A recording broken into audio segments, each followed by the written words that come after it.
Octave Rising.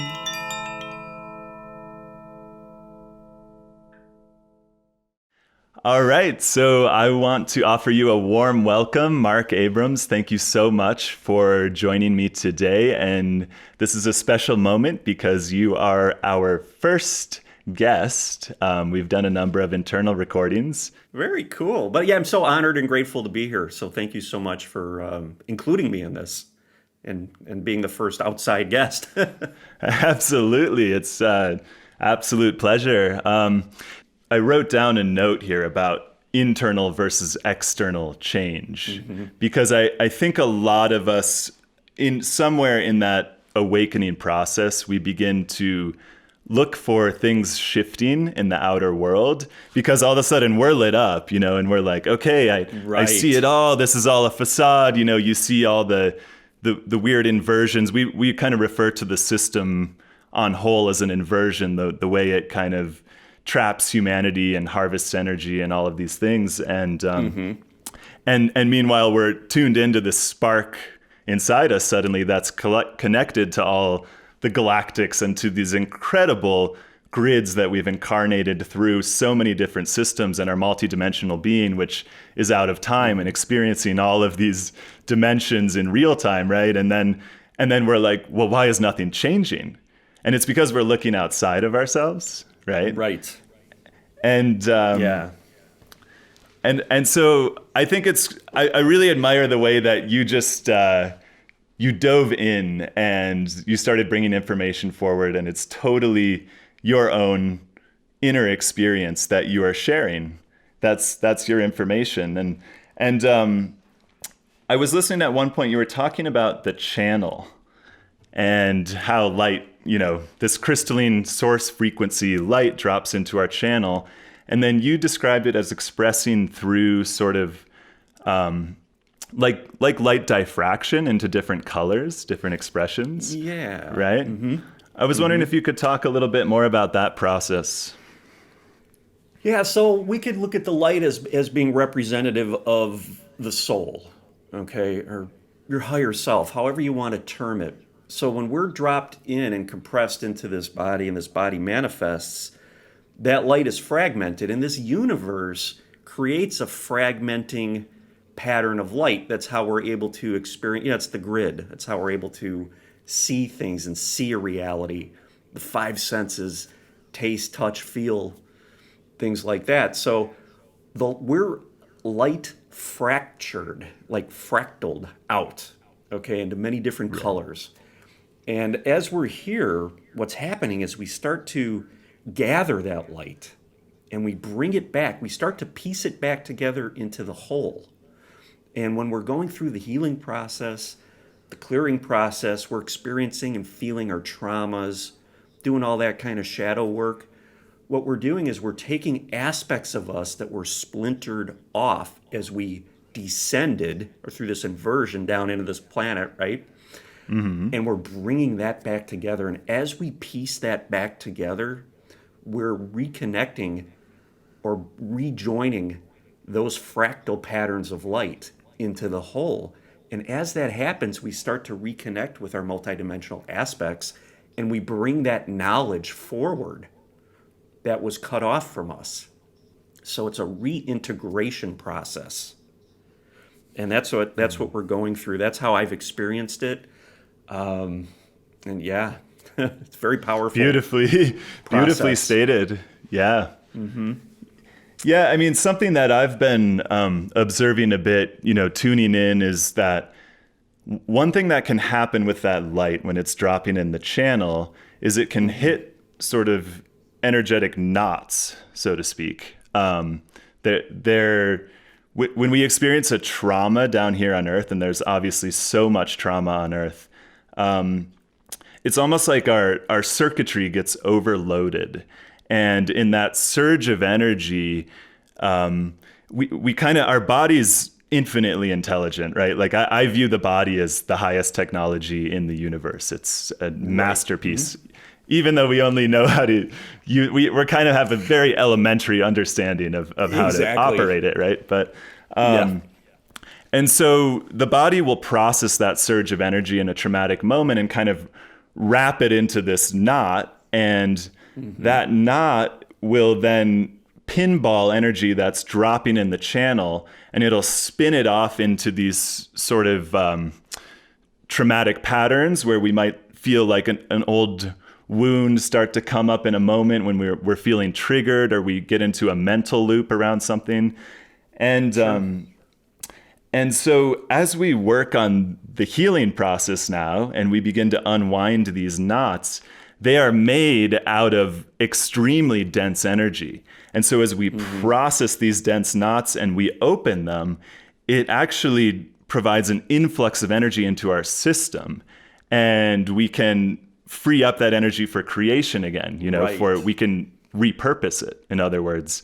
I see so much of what we're doing on the planet on whole, it's all holographic, right? And so it's the same thing as we remove some of these inversions or these densities off the planet, it frees up that energy. And some things are recycled back to the galactic core or whatever needs to happen with that energy. But we're taking so many different systems that have been locked down and constrained and contained for, however many thousands or millions of years, and opening them. And in those bursts of energy that release, we have more food, shall we say, for our own creative process in organic creation. Yeah, that's the integration process or reintegration process, because that light, as it comes in, it's fractured off, fragmented off, and it's stored in the body in a very, very dense way. So we're constantly bringing light through our body, right? That's our life force. Use breath to move that through. But as that light, high frequency light, contacts this density in the body, it wobbles it. It starts to wobble. Like, I use the pinball reference, very similar. And as that light travels up our channel, it becomes wobbled and exits out our crown and creates this toric field, which we consider our reality. And it becomes like a blurred lens, a distorted view of who we truly are. And it's the density in the body that's manipulating or wobbling that light, that's creating that distorted reality externally. And that's the identity or the reality that we identify with, whether we're a victim or shame or guilt or whatever it is. This is a result of our traumas, but our energy is moving through us, and our higher self truly is utilizing this reality to reflect out that density into the reality so that we can bring awareness to it and heal it and feel it, because these are traumas that we have not fully processed. We've turned away from them at some point in our life, right? That's what creates the density. So when we work to clear the channel, when we work to clear these blockages, that toroidal flow of energy out our crown starts to clear, and the reality that we experience starts to reflect one of a higher frequency, more of a multidimensional reality. And it all stems from what's happening within the body.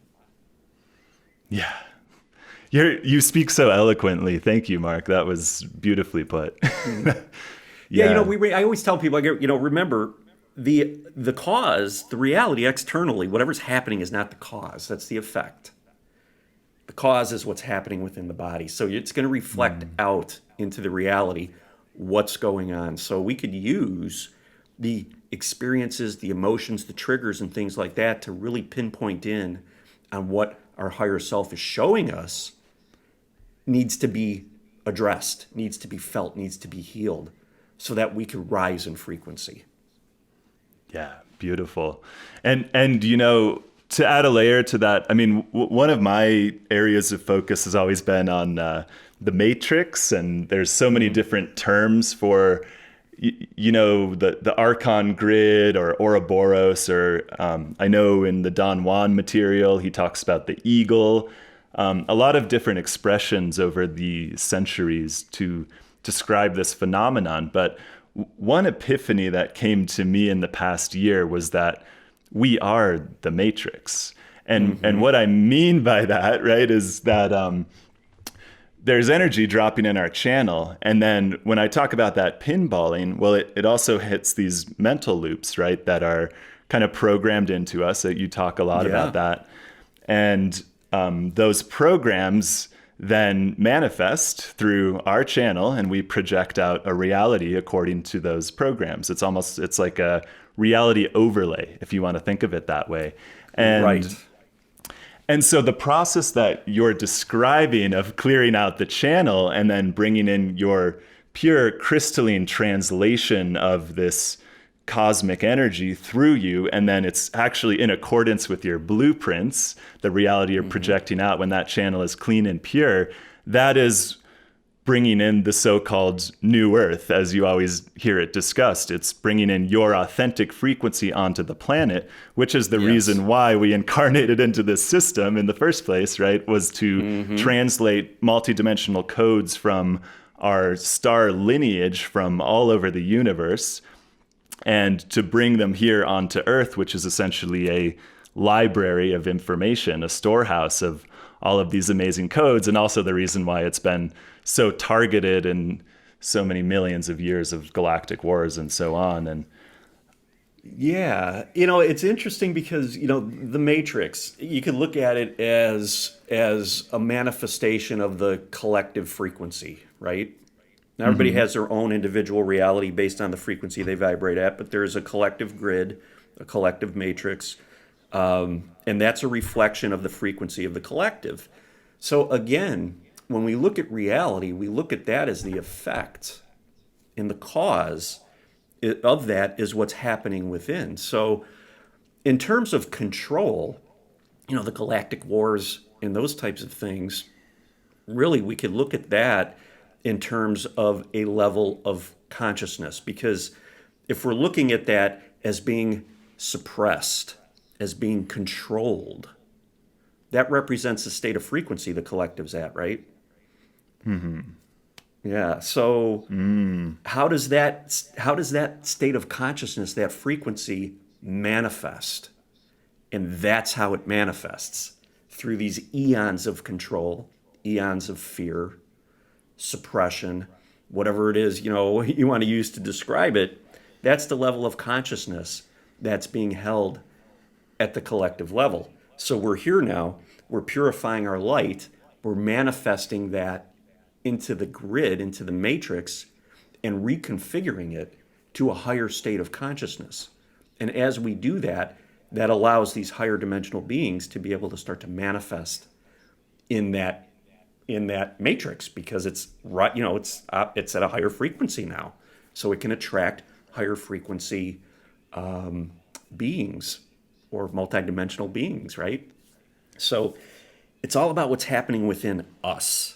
And if we look and we stay in fear, like, okay, we're being controlled, we're operating from a lower state of consciousness. So that's how I address that with people, because we want to flip it and realize that we do have control, right? We don't feel like we have control at times, but that's because we're identified with programming, or there's some sort of a trauma response there, some sort of fear that came up from a situation that we had an opportunity to step into our authentic selves and didn't do it. Right. And that's what's happened with humanity over eons. And now we're starting to reverse that and go the other way. Yeah, absolutely. I love your ability to, Mark, I think you take some really complex concepts and you distill them into very clear, straightforward information. And at the end of the day, the mechanics of this process are pretty simple. And the same goes for all the inversions. Yeah, I mean, it's really not crazy complicated. It's only complicated in all of the nuances and the infinite layers of expression in which it can actually manifest, right? But I think there's stories. Yeah, I mean, we bring forward these denser frequencies through stories in our mind. Our ego creates stories around them. So whether it's a religious context, or if it's an ET context, or if it's an AI context, it's all a similar frequency. It's just how are you manifesting that? What story are you creating around that? It all comes back to the frequency that is active within you. Right. Because we can't sit here and say, is the law of attraction real, or do we create our reality and say, yes, we create our reality, and then say, well, our reality is being created by some external force? That's contradictory, right? 100%. Isn't that true? Yeah. Yeah, so it's all created by us, but it's what we choose to allow ourselves to identify with. And the ego will always go back to what it knows and what it feels safe with. Now, we may say, hey, galactic wars, that doesn't feel very safe. But if the ego can understand that energy, that level of consciousness, and put it into a framework that it knows, it's going to feel safe. That's why people like to be, they like to be, say abused, it doesn't have to be physically, but mentally or whatever. They get into relationships that don't resonate. They know deep down it's not right, but they feel safe because it's what they know. Yeah. And it's no different than all the things we're hearing out there that's happening, externally. It's all stemming from the collective level or state of consciousness. Yeah, that's interesting you say that. I had recently put a topic on our list of ever-growing topics to cover on here.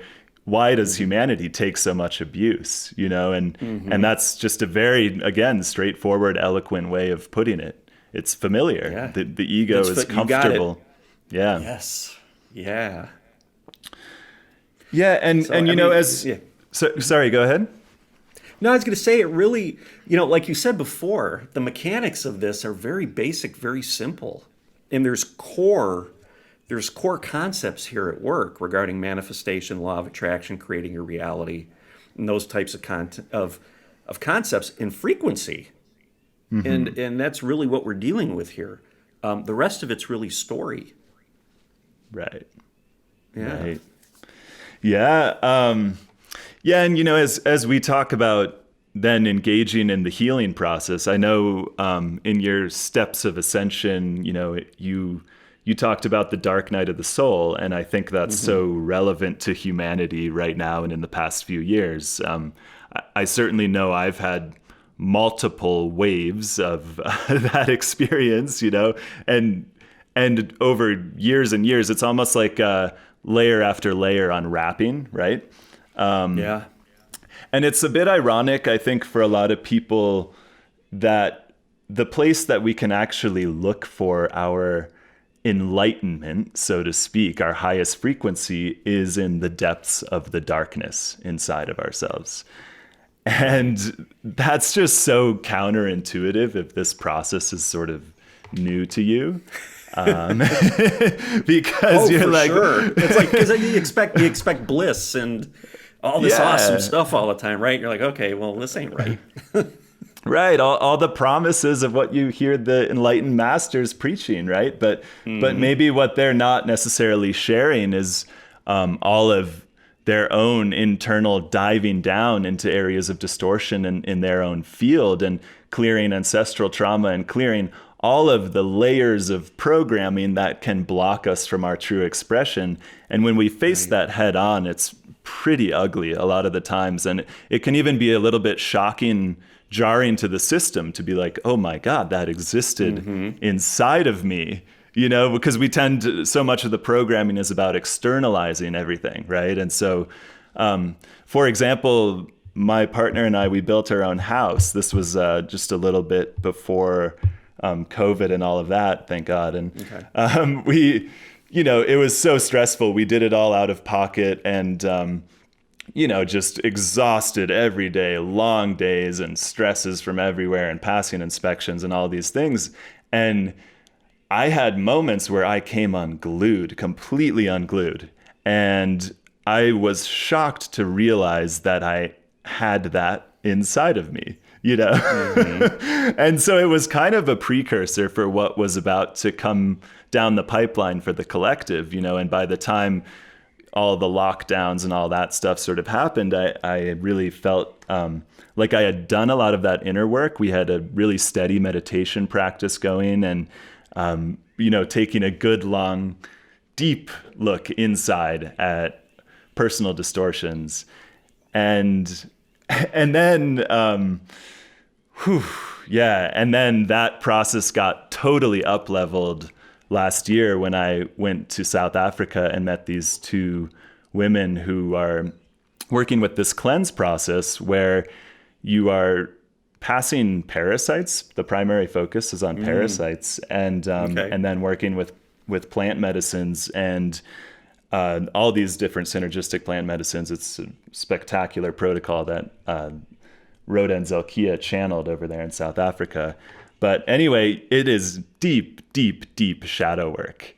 And I came out of that experience with a sustained high that I had never experienced in this lifetime. I was buzzing for 6 months. I mean, it was incredible. Like the amount of information coming in, in meditation and visioning, and just so excited and so inspired about what's transforming, what's transmuting on this planet, and what the future ahead of us really looks like. It is absolutely beautiful and extraordinary beyond words. And it was so interesting to then, be relating to people who were friends or family who hadn't had that experience, right? And a lot of the things still look pretty dismal, because I think that's where the programming wants to keep us, is in this state of, oh, it's all kind of terrible and everything's falling apart and there's no hope. And and that's the familiar. That's the familiar, right? That's the comfort, just knowing. We'd rather, it's like the human condition. Humans would rather know what's happening, even if it's bad, even if they don't, it's something that they don't like or want to have happen, but at least they know. The unknown is so ambiguous, and it's really, really scary. And that's what we're needing to step into, is this allowing and detach from expectations, try to stop writing the story from a set of limiting beliefs, and allow the new to come forward. As more of our light lands here and we integrate it, allow that to come forward. Don't try to keep it in a little box. Right, and embrace that flow of being the conduit, right, for these higher dimensional forces to... I mean, one of the things that's been kind of amusing is, in some of these journeys, traveling and seeing sort of the multidimensional perspective of what's happening here on Earth, which is absolutely extraordinary and not really easy to put into words or language. But when you look at the situation from that perspective, you're like, oh my God, I should never take credit for anything, because there are such extraordinary intelligences at work when we can just clear our mind and our programming out of the way and allow them to flow and translate. Yeah, and we realize that we are that infinite intelligence. We're just shrinking it down into a little box. We're allowing our mind to take this energy that is so expansive and kind of wrap its arms around it and hold it and keep it in a small place. Right. And some of this stuff coming in, the mind doesn't have a reference for it. It's beyond the earthly experience. So we have to be able to allow that to flow and allow new to come forward. And we're not going to understand the information initially. That's okay. But as consciousness continues to rise, then the understanding comes with it. Yeah, absolutely. Yeah, beautifully put again. Thank you, Marc. So I guess I would be curious then, maybe sort of a final thought of just asking you, where do you see us in this process, in this great awakening process right now? And if there's anything you've been seeing in your healing work that informs this conversation, I would love to hear that. Yeah, what's been coming forward for me from for some time now, even my Pleiadian guide keeps bringing this point home to me when I connect with her, is to not affix a timeline or create a story around how this process moves forward, because then we, humanity, limiting beliefs and programming, creates that reality.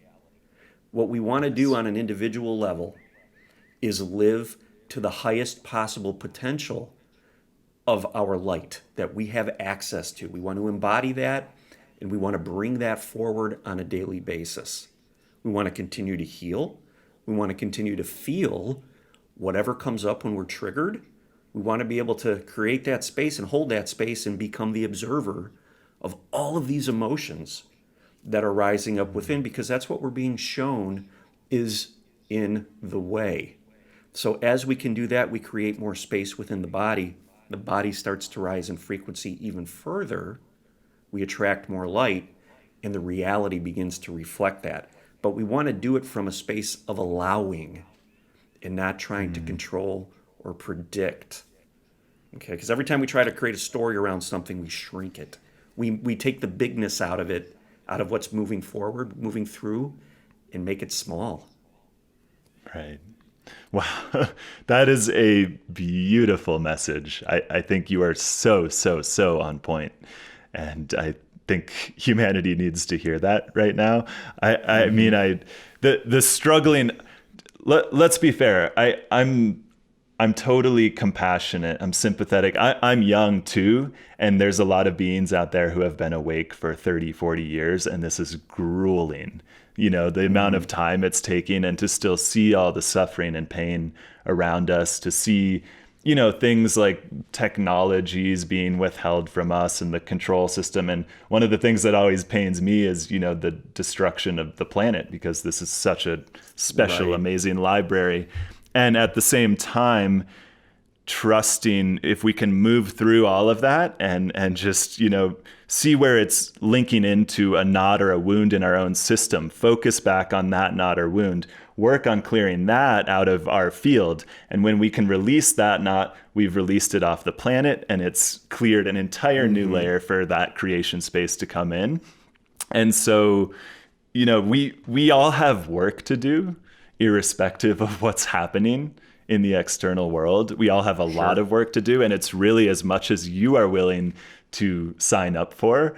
If you want to be available to clear massive planetary situations off the planet and versions that have existed, some of them, they exist out of time, but let's just say for, hundreds of thousands or millions of years, by all means, you can do that. We have options to do that here now, and we all have our own personal work to do at the same time. Oh, yeah. And but while we're doing that, personal work, we are clearing those blockages, those collective blockages, the planetary blockages. I know there's so many out there that feel like they'll have an awakening, or they'll get into this healing work, and they want to save the world. Focus inward and focus on clearing, because what happens is the more space you create within you, quantumly, we make that available to others who are ready to tap into it. So we are affecting the planet by healing ourselves personally. That's the most powerful work we can do. And the more of us that do that, the more of a massive impact it's going to have. I 100% agree, Mark. And I really, really appreciate you bringing that wisdom forward. And it's so imperative right now. So imperative. Yeah. The power is within each one of us. And trust in your ability, trust in the wholeness of who you are, and work to feel whatever you're being shown, whatever density is coming up. Trust that you're being guided into that, so that you can expand, so that you can rise in frequency and make that energy available to others who are ready to tap into it. That's it. You focus on that, it's going to be amazing. It's going to be amazing. I agree. It already is actually amazing. I've been seeing, and sorry, I don't want to drag on, but I have been seeing almost that we're operating in these pockets of frequency now on the planet. And so you have your own individual pocket, which is your field, but then there's also these collective pockets that are popping up that are literally dimensionally out of phase with the rest of the planet. There's also pockets of density, in a lot of deep distortions. Yeah. Like every time I go to a city these days, I'm kind of like, there's people doing amazing work there too, by all means, but different bandwidths. And we have the ability to tap into that. It's all non-local. And we can do that, but the key is really to trust and to go back on what you said about, we see it looks kind of dark out there at times. Look for the light, because if there's darkness, if you're seeing darkness, there's polarity. That's what this universe, this reality allows us to experience. search for the light. You'll find the light. It's out there. Yeah. Yeah. 100%. And that is the pathway forward. If we keep digging around and who did this and who did that and look at this horrible behavior and look at, and that was something that was brought up en masse, over the past few years of let's look at all the darkness. And we're actually funneling energy into the inversion when we do that. There's a degree to which maybe a baseline awareness of what's happening is really informative in the greater awakening process. But when we turn our focus and get caught in these vortexes of all the horrible things that are happening out there, we're giving energy to the exact place we are, exactly to where we're trying to avoid giving it, frankly, right? Yeah, we're living from a lower state of consciousness.